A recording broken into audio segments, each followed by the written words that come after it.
Halo teman-teman semua, selamat datang di Creator Academy Asia. Oke, sekarang kita udah masukin file video di sini. Kita akan pelajari semua yang ada di Adobe Premiere Pro ini tampilannya. Oke, kita akan ulik user interface-nya ini. Nah, kalau kita belajar enaknya pakai sistem kuadran. Kita geser ke sini dikit atau kita geser dikit. Nah, ini bisa digeser-geser ya kalau mau. Kita geser aja. Sama kayak Microsoft Word, bisa digeser-geser. Seperti ini dulu. Oke, kita lihat ya, harusnya ini luas sih gitu. Kita geser, ini juga bisa digeser ke sini.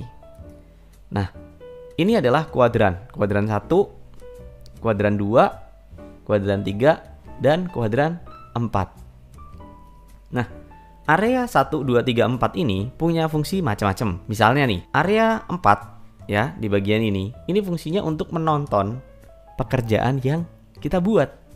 Contohnya seperti ini. Kita geser-geser ini ya, ini bisa digeser-geser. Oke, kita play.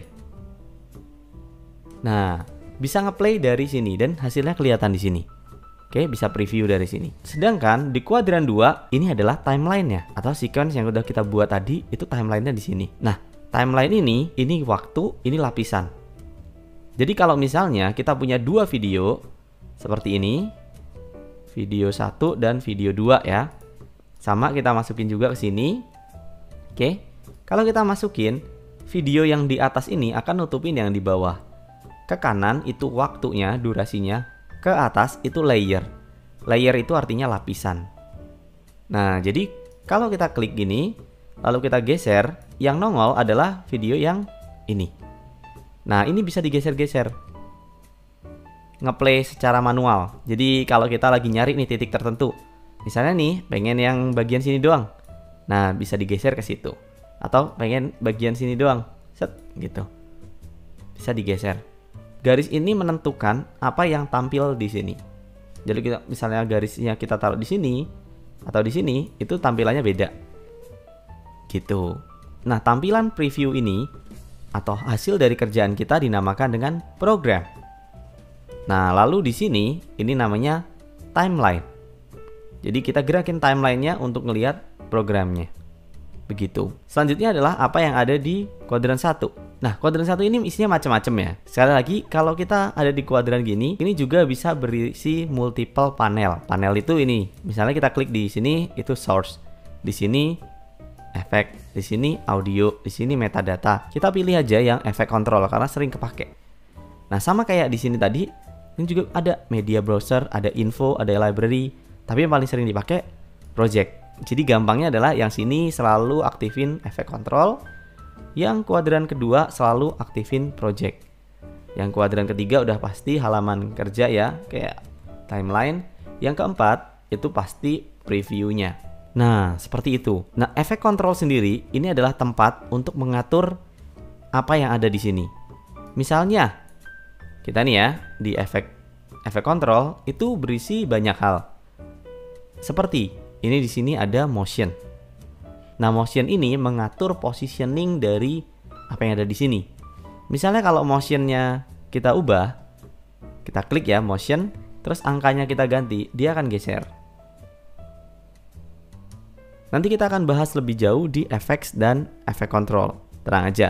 Ini yang penting kuadran 1 isinya adalah efek control untuk mengatur apa yang ada di layar sini. Lalu kita lanjutkan di bagian project.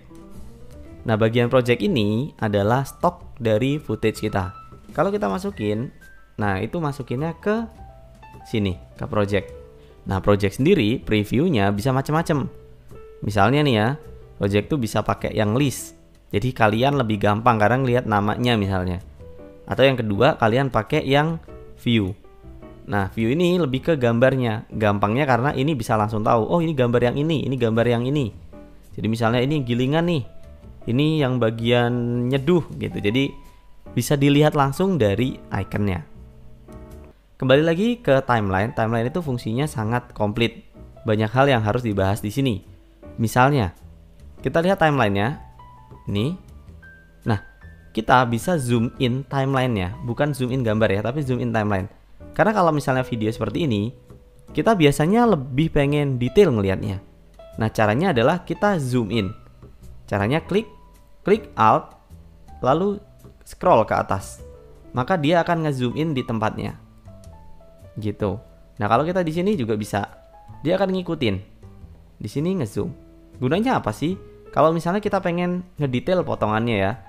Pengennya kalau seperti ini kan susah nih. Nyari bagian susah nih, kelewat mulu. Tapi kalau misalnya kita zoom in, itu jauh lebih detail. Misalnya kita pengen bagian ini doang. Nah, ada di sini. Gitu. Itu untuk zoom in. Atau kalian bisa memanfaatkan barnya ini.